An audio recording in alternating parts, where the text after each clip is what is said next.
Sally, welcome. Hey, nice to be here. It's really nice Welcome. to meet you. We were having a lovely chat offline about the fact that you're down in Brighton. It's a lovely Yeah, spot. done in sunny Brighton. A lovely place to do weddings. It's a really lovely place because it's quite it's quite free spirited and colourful, and it's really nice. You get some really lovely people that are really down to earth, not stuffy. So it's quite nice. You get a variety of clients. I bet. Now, I actually don't think that drama teacher to wedding planner is that much of a stretch. It funny for me when back in the day where in high school I went to the careers advisor and they made you do that test. It was like travel agent, drama teacher, wedding planner. So for me, I'm Yep. like, well, of course, that makes perfect sense to me. And yeah, so I think having a creative vision and directing is so much of what we do as wedding planners, right? It's not a stretch. Absolutely. Loads of people say to me, haven't got a clue about sort of the teaching profession or anything like that. They just go, oh my God, it's so different. Like, what made you do it? And I sort of then start explaining to them, actually, it's no different whatsoever. It's just a different clientele. Yeah. And you start to realize those sort of transferable skills are there, and it's really, really obvious that change. And actually, surprisingly, the amount of ex-teachers I meet on the circuit is outstanding. It's like, you know, people crawl out of the woodwork and they go, oh yeah, I used to be a teacher. And it's okay. So it seems into. So I guess Okay, that's good. I'd like to know what sorry. Go. I was just going to say, I guess we get sort of so stressed up to a point and then go, oh, I can't take it anymore. And what can I do? And then wedding planner is the obvious choice. It's very strange. Yeah. I ended up being a theatre producer and I went through that same change in that, I know how to direct and I know how to come up with the idea. What else can I do where I can apply those skills, but I don't have to worry about selling tickets. So, all right. What drew you to drama teaching in the beginning? I think teaching is always something that I just knew I was going to go into. And I think, like you were saying, I mean, back in the day, the careers advisors would give you sort of like 3 channels that they thought that you should go into. And none of them were really anything that floated my boat. And I don't know. I honestly don't know. It was so long ago. I honestly don't know what led me into it other than the fact that I really like the subject. I love the freedom of it. And I actually was quite geeky and I love sort of delving into text and I love literature and all that sort of thing. So I actually started training with little kids at uni. And then they changed the curriculum and then they said, well, basically, you're not going to get any chance to do drama now because we're changing it all. So you have to change your course and work with older children and teenagers and that sort of thing. And I thought, oh my God, they're going to eat me alive. Anyway, I did it and I absolutely loved it because I ended up working with sort of young people and up to the sort of age of like 20. And it was great because they were able to just really give themselves and they were keen on like exploring things rather than, going in and doing something low level. We got a bit geeky with it and it was lovely. And that then led me into doing the directing and producing, which I loved. Because, it's so creative and there's so many things that you can do with it. So I absolutely loved it. So I've always done it, but I just got to the point. I thought, right, I'm going to get to my 20-year point because I used to look round the staff room and see all these sort of old crusty people in there and they were, almost at death's door. And I thought, oh my God, Yeah, I can't get to that. 20 years, that's honourable. That's the point where I'm going to stop. And actually, I would have been in my very early 40s at that point. And I thought, right, I can do this because I've got the energy. I've got time to sort of play with it. If it doesn't work, I've still got time that I can go back into teaching if it doesn't work. But yeah, I just felt like it was the right time to go. That's a huge step going from 20 years of teaching into All right. a So whole new career. how did I kind of know what that's like myself. So was there any everyone frozen? like fears that you had or any doubts that you had in making that change? Massively. It was so scary because I was going from something that had a salary, that had a monthly salary, and it was a good salary because I worked my way up and I was managing people and everything, and to suddenly plunge myself into something that was unknown without that safety net of, being able to pay the bills and the mortgage every month. It was really frightening, but I have a really supportive family. My husband's very supportive, and he allows me to have these weird harebrained schemes every now and then, and he's a risk taker anyway. So I think he was behind me, and he could also see that I was really quite tired and desperately didn't want to continue doing the teaching. So he was just like, if you feel a passion for this, absolutely go for it. But yeah, it was massively scary because I didn't have that safety net. I was, you do something for 20 years, you know it like the back of your hand. And that links, I said, nicely to the fact that I then did a course with you guys, and that helped to set me up. Yes, the You wedding spoke academy. about your husband then. That thing. Did you plan your own wedding, Sally? Yeah, I did. I think a lot of us do, actually, that have got into the industry. I think it's maybe something that sort of pushes us into it. But yeah, that was back in 2013. I got remarried to my lovely, very supportive husband, and I went into that completely blind. I mean, I was obviously doing my directing and stuff at the time, and I thought, easy, I could do this. I direct all these shows and everything, but it was really interesting because at that point, when you don't work in the industry, you don't actually understand all the choice that you have. You have this idea about what a wedding should be because you see everybody else's, or you see it on films and all this sort of thing. But actually, it's only when you actually start delving into it and reaching out to people and doing your research that you realise how much choice there is out there now. And I really, really enjoyed it. And actually, a lot of the people that I recruited to help in terms of vendors and things like that are people that I work with now, which is really, really nice, and people that I suggest for my clients. So it was quite eye-opening, but I absolutely loved it. And I do think that probably gave me the impetus to actually go, oh yeah, there's more to this wedding planning stuff than I first thought. And I guess that's all the sort of transferable skills as well. It's a bit of a funny thing. Like, I've been doing this 20 years as well, and you see some brides, they love it. They have a great time planning their own wedding. And then there's others that are actually tearing their hair out that never want to see another wedding in their whole life. So fantastic. You had a great experience and now it's a career. Yeah. I did have a good one, but I do think that maybe my background probably helped that as well. I mean, I see that now. I mean, I get to a certain point with planning and clients, or if suddenly I get an email from somebody that's like, oh, I've gone into this really wanting to plan my own wedding, and I thought it was going to be great, but actually I'm feeling quite overwhelmed now, and I just need somebody to just help or just do it for me. So yeah, people have different experiences with it, but luckily mine was quite positive. That's good. I think you would have had a similar Jack. experience to me when you can hear me? Yeah.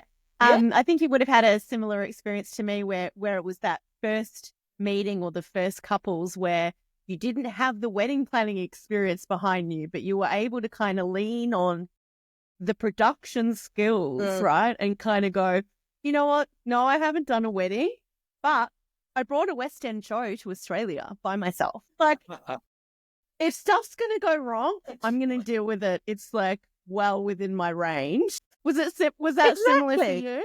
Exactly that. I was, totally. I had exactly the same thoughts as, I've done this, so surely I can do this because this is for me and I'm making the decision. So, surely it should be a bit easier. But yeah, I had a great time doing it. I really enjoyed doing it. So yeah, didn't put me off, let's say. And when it came to building your own business, did you have a clear kind of creative vision around that? No. No. So how did that all come together? Well, I thought I did. I thought going into it, I know my clients. I know how I'm going to do this. I know what kind of planner I am. Yeah, right. I didn't have a clue. And I'm somebody that is very honest about what they thought they were going to be like and actually the reality, because I think it's so important that you're able to just reflect on your practice and actually develop things. But so at the point where I decided to change my career, I was working in a really posh private school, girls' school, and I was thinking, yeah, what I'll be able to do is to set this business up, and then when they all come of age and get married, they'll all come to me. You're doing Captive these audience. mega weddings. But I've already got these. I've just got to wait, 7 years or whatever for them all. They'll all come swarming to me because I know what I'm doing, and they're going to have massive budgets and all this sort of thing. And I sat and I waited for the clients to come in, and they didn't come in, and I was thinking, what's going on here? And I'd got my ideal client completely wrong, and I was just sort of expecting things to come my way, and it didn't. And I thought, okay, I actually have to sort of rethink my sort of business plan and think about my ideal client a little bit more. And this was all the time where I was doing my course. It was really good because it gave me thinking time, and I learned from the course in terms of all the client, ideal client, the USP and all this thing. So it gave me breathing time to really rethink who I was and what kind of planner I was and what kind of ideal client I wanted and all that sort of things. I went into it thinking, oh yeah, I've got the skills. I've got this. I've got to just wait a few years for these people to mature and everything. But maybe they're old as this. Maybe they're old sisters, or their mums might get remarried or something. But it's fine because they're there. No, so yeah, it was a learning curve. But oh my God, I'm so pleased I had that learning curve, because I wouldn't be doing what I'm doing now, to be honest. And I don't think I'd be working with the people that I actually enjoy working with. So yeah, you've got to look at where you are and reflect sometimes, and it might not be the best thing, and that's fine.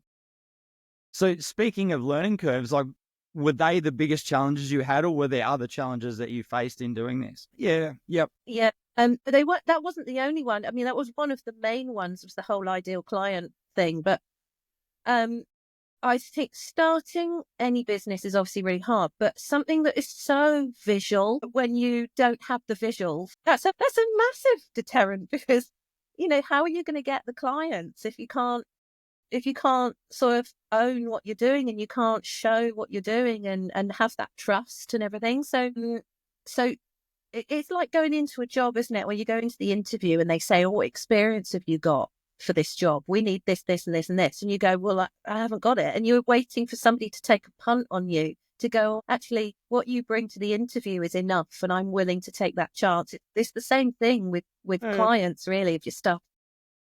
How can you show that you're good at something, or give me the chance to show you. Yeah. So it was really, so in terms of things like that, I just collaborated to the point where I couldn't collaborate anymore. I worked with I worked with so many different suppliers and things like that, just to shadow them, to learn from them, to get connections, networking. And I did, my God, the amount of shoots that I did in order to get visuals. You've got to do a thing in order to sort of put it out there, to say, look, I can do this. And then, hopefully the jobs will come trickling in, and they did. But my God, those were challenges. The being able to prove to people you can do it when you haven't done it before. It's really hard. That story reminds me of, or puts you in a scene of Jerry Maguire. The help me, help you, like that kind of deal. Show me the money. Yeah, and then show me the money. Yeah, exactly. I need to remember that. Help me, help you. Now show me the money. Yeah. That's it. Yeah, it's that trust, isn't it? How can you prove to somebody when you haven't got the things to show them, And so who is your perfect client? Like, who do you work with now? It's really interesting, actually, how that's just sort of sounds organically happened. It's the people that get in touch with me they're quite design led. They're very open minded. They're very they're people that are really allowing of somebody to share expertise with. So they're people that are very open-minded to choice. Are they ex-private schoolgirls or? Surprising. No, hasn't come around yet. Done a couple of ex-student ones, but that's just because, maybe they don't know any better. Yeah. But generally speaking, they're sort of early 30s. I'd say they're South Coast couples, so they're around this area. And I was just saying to Jack before we came on, the whole sort of demographic of Brighton and the surrounding areas is very young at heart, very open-minded, quite colourful, but doesn't have to be. I think because of I always say to them as well, because of my background with directing, set designing and all that sort of thing, I don't necessarily have a style. So if people come to me and they want me to do the whole shebang, the planning and the styling and all that sort of thing, I'll say, okay, well, bring your inspiration to me and let's work together to create something where we're all singing and dancing and something from the same song sheet. So I get a variety of people coming to me, and I get those people that want something a bit more luxury, but it's not in the luxury market. They want the feel of luxury, but they're a bit more open-minded about it, and they're willing, they look at trends, but they're not like, they're not really focused on, well, I must have draping, I must have bows because it's 2025. We're influenced by things, but I say to them, you'll look back on this and you'll go, oh, you can tell my wedding was in 2025, or I can tell my wedding was in 2013. I'm not interested in that. I'm interested reflecting you. So I try and the first time that we meet, normally like on Zoom or something, I try and sort of put out who I am and the nature of the way I work. 9 times out of 10, it works well, and they then go, yeah, I'd love you to help me. But if I feel as though they're not my people, I've got to a point now where I will say to them that I don't know whether we're aligned, and I don't know whether you're going to get the right experience with me. So I feel quite confident now to actually say to people, to direct them to perhaps looking at other things, because it's, I'm not going to get something out of it. They're not going to get the same experience out of it. I'd rather them go to somebody that is more aligned with them. And I didn't think I'd get to that point, but that's a great way to word that. Though. And it's important. We learn to say no. Finally, I know in the beginning we didn't. It was like, someone give me a go. Please. But I figure, at the end of the day, you want to enjoy what you're doing and you want to enjoy who you're working with, because, the planning journey can take, a year. I want to work with people over that year that are getting something really good out of the experience from me, as well as me enjoying what I'm doing with them. So I think it's really important. It's important to get to the point where you know who your ideal client is and you're attracting them as opposed to anyone. Yeah. And well done for not pandering to the trends as well. Like we're in an industry that is so swayed by the next thing that comes through. And then unfortunately, in 2 years, it's completely out of date and looks trash. Exactly. Yeah. And I'm very keen on, brilliant. Let's look at the fashion. Let's look at, what's in the media and all this sort of thing. I mean, that's fantastic. I find that really exciting. But I will look at a trend and I'll pick things from it, but incorporate it into their day. Yeah. The whole thing is about reflecting them. It's not about reflecting a trend that's happening at the moment. I just don't want them to look back on it and regret choices just because everybody else was doing it, Yeah. How many times have we, Jack? How many times have I had a client send me a photo and go, I just want that.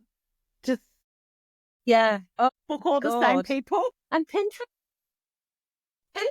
but Pinterest is part of this as well. I mean, I think Pinterest is brilliant. I think people think Pinterest is, either great or it's the demon. But I really like Pinterest to a point. We meet people and they'll go, oh, I've got my Pinterest board, and I'll be like, okay, great, send it over to me, and then you can immediately go, well, that's not going to work, and that's not going to work, or that's not going to be in season, or I'm down in sunny south of England, and they're showing me things that are there's a lot coming from Australia, for example, and I go, well, that's available in Australia. We're not going to be able to do that. It's an Australian native.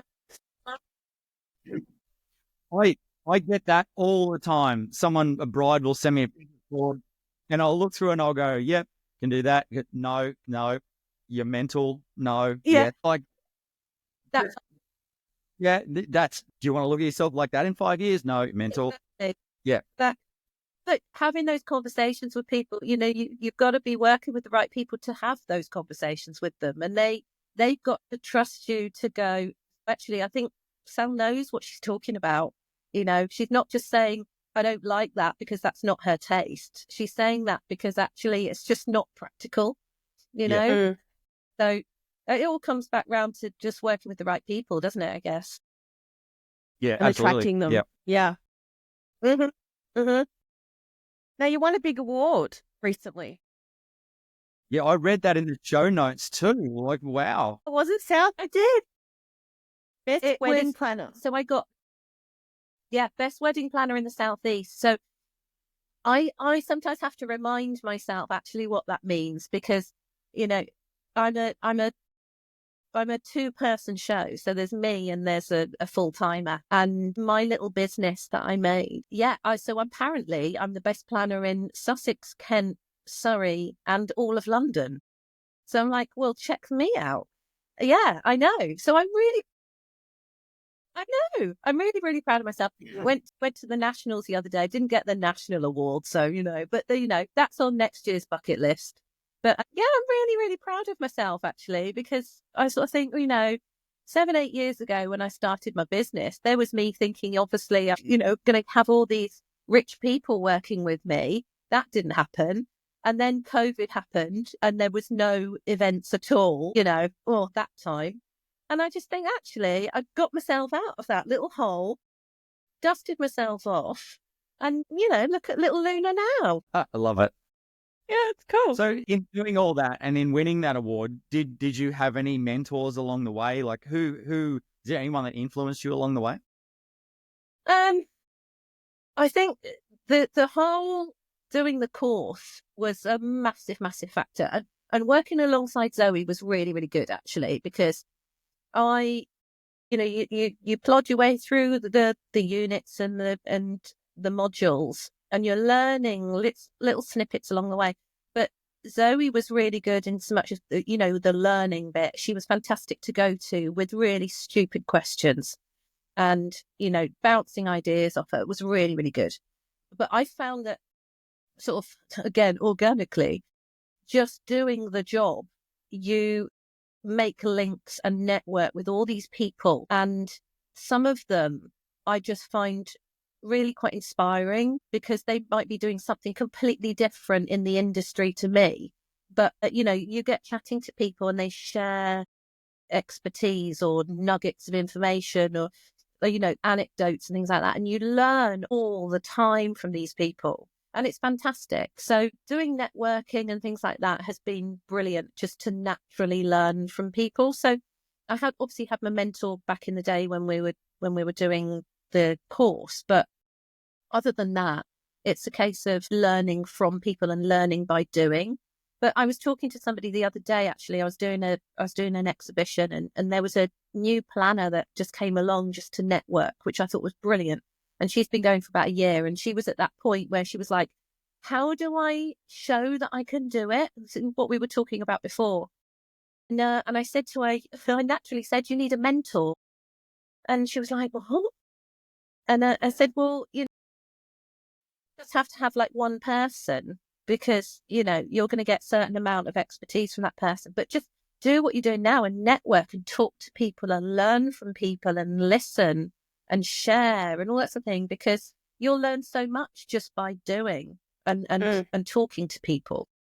I think it's just really, really important. Just keep your eyes open, your ears open, and share experience, because underneath the surface, all of us are just sort of, am I doing the right thing all the time? And it's great to speak to people. Yeah, wing it. But yeah, so I just think that's really, really important. I think I that's like some really great advice. Yeah, I love that duck philosophy. It looks calm above the water, but underneath you, Underneath, you're all paddling of like, the way. We're all sometimes making it up as we go along, but we've got to look like we've absolutely got our stuff together. But yeah, you learn by doing, you learn by talking to people, you learn by, working with alongside people in different fields. And it's, you get inspired that way. Yeah, being open to something and realizing that you don't know everything, I think it's really important just in life, but particularly in industry.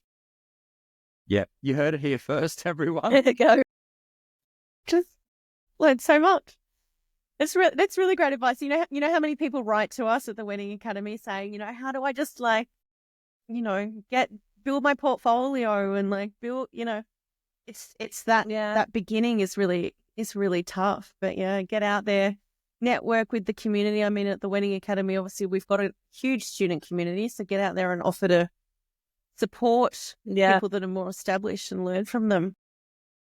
Sally, have you got a favourite wedding ever that you've done?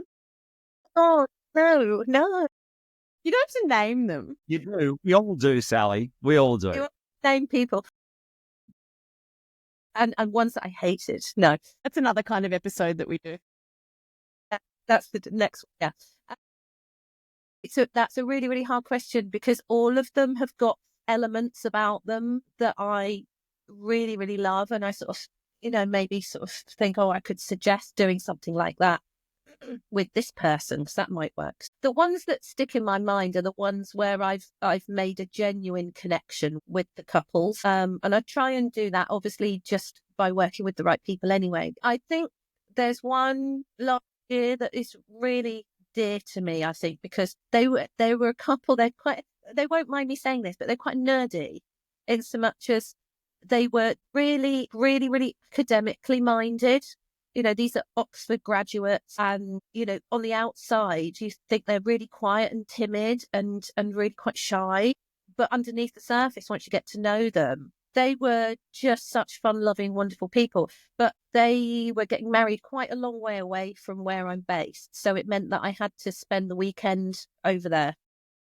And it was really lovely because on the Friday, I got to work with all the family, all the friends that all came to help. So there was a real feeling of community. So we were all setting up this space and it was lovely and it just gave me opportunity. I'll just go and talk to anybody. And it just gave me the opportunity to just go and chat with the parents and the friends and make links with them.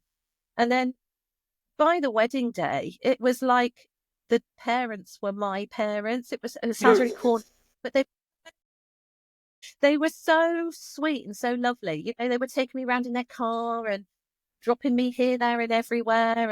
And there was just, through the whole weekend, there was just this real sense of they were so loved by people. It was so lovely. And they're a UK couple, but they're living over in San Francisco. So they had people from all the continents flew over to be at their wedding because they are so loved, genuinely loved. And you just, oh God, it's so corny, but you just felt the love in the room. But it was just that feeling of taking the time to get to know your people that worked. And it will always stick with me, the feeling of really putting yourself out there and opening yourself up to people so they can see you as a planner as well. Because if you're giving yourself, you naturally will give 120% as opposed to 100% to it because you like them and they're going to get something good out, aren't they? If you're giving more than you said you were going to give. Yeah. So it was just a lovely experience. I just think with anyone, just in this industry, I think you've got to be really truthful and honest about who you are and give yourself and be honest with people. Because they will really respect that and they'll respect your expertise and they'll respect that you're being yourself and you're being, genuine. I personally think that's what's helped to build my brand. It's just that honesty and that truthfulness and, giving out what you want to get back. Yeah. Yeah. So Sally, what do you think's been the most rewarding part of your journey from drama teacher to award-winning planner? What's been the most part of that? There's been I mean, personally rewarding the highlight, the work highlight was the award, because it's validated what I've tried to do since the beginning. But little wins along the way, like, I mean, taking on a full-time member of staff was a massive thing for me, because, for so many years, it was just little me, the whole duck thing, doing everything and trying to look like, you've got it. It's easy, being all various different things going on at the same time. And don't get a cramp in one leg because you'll go around in circles. Exactly. Yeah. Rest and recuperate. But yeah, taking on a full-time member of staff was a massive thing for me. It was a huge thing, and it was validating to the fact that my business works, and I was getting in the money. I was getting the money to be able to pay somebody else. That was a massive thing. Little things like, I started doing prop hire and things like that, and then being able to afford the rent, which is huge. Things like that. It's just little wins, like validating the fact that you've built something that you can be proud of. So there's all things, really. They don't have to be all singing and dancing, but they could be things that are, back end, that you're just naturally proud of, being the boss. Yeah, for sure. I can see Jack's itching to ask you a question. Go on, Jack. I was taking a moment, Ben. I was going to actually allow you to speak. Okay. What advice would you give to someone who's thinking of coming from something else into wedding planning, making that change? God. Well, it's scary, but I think if you've got the right support, you've got to have, there's got to be a financial support somewhere, a little safety net, because like I was saying at the beginning, coming from something that gave me a salary every month, it was massively scary to jump into something that was unknown. So I think, you got to feel as though there's a backup plan if you need it. But otherwise, I just think you've got to be brave, and you've got to take the leap, and just make sure that you've got support out there from people with the whole mentoring thing, the whole advice, networking, all that sort of thing. Just put in these little safety nets around you. But if I just think I'm not a natural risk taker. Changing my career was a big thing for me, but I just tried to make sure that I had little safety nets if I needed them, but otherwise you've just got to go for it. You've got to go for it, but just use the people that are out there, use advice, use people's skills, get experience. Go off, do your job, and go off and shadow people, learn, and do all the networking, so you feel like you've got sort of skills going into it. I think that's a massive thing as well. Going blind into something, I think you've got to be really, you've got to be quite. It's a big risk, isn't it? So try and have a little safety net around you, so that you can use people, you can use guidance, things like that, really. But at the end of the day, I think unless you go for it, you're never going to know. And I would rather go for something and have a try at something, and it all go wrong, and look back on it and go, do you know what, I tried. You're never going to know, are you?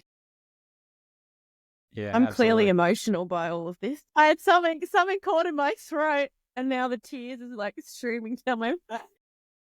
Oh, so inspirational. Ben, have you got your Ben question? My thing, yes, my Ben question. But I totally agree, Sally. I think it's a rite of passage for anyone in pretty much any industry to carry bags for a while, just to learn what you're doing. So I think that's hugely important, and it's something that's lost a lot now. Don't be ashamed of doing the shadowing and the bag things like that. There's no shame in that. Yeah, absolutely. You just time. Just be open to it.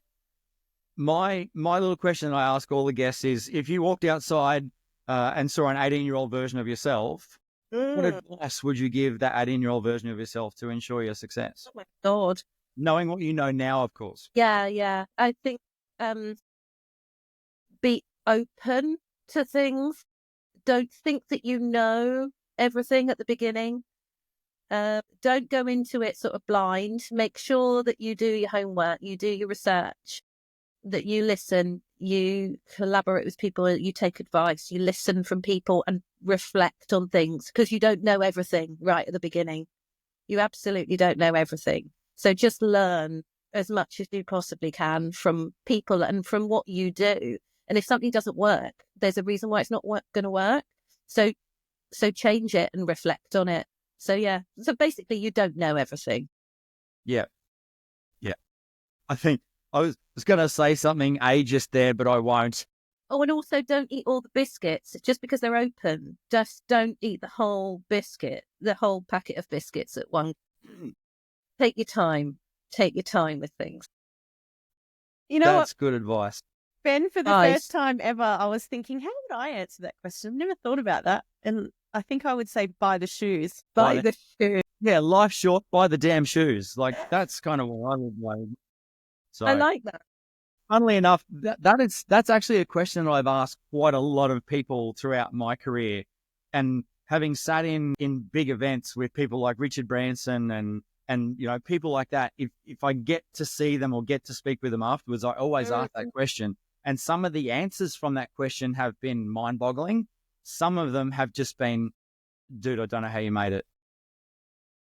Yeah. Yeah. I think it's a really good question, and some of the answers are very, there's such a diversity in the answers. So yeah. Well, Jack, thank you. you're the wrap-up queen, Jack. You're the wrap-up queen, because you know, like, all of this stuff. I'm just... Sally, I come from radio, right? I had my own on-air show. Old mate would ring up on the phone, and my favorite word was, and anyway, you know, because they just want to have a chat. I think I might do a little introduction for us at the start, so people know that I'm actually here, and then leave it to you to intro it and wrap it up. Yeah, work on that. Yeah, I reckon. By season 5, we'll have it all, you know, perfect. Yeah, it'll be nice. I've only been here for about 15 episodes, Sally. So. Okay. Look, we're keeping it real, okay? People like this about us, I think. Anyway, Sally, we digress.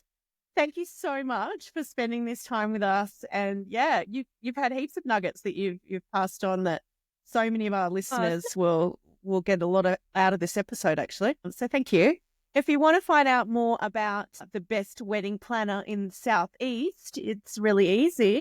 You just look up lunaandthelane.co.uk. And also Sally is on Instagram, of course, and Facebook, and her username is Luna and the Lane. So thank you so much, and keep in touch. Thank you, Sally. It's been wonderful. You're welcome. Thanks so much for having me. I've really enjoyed it.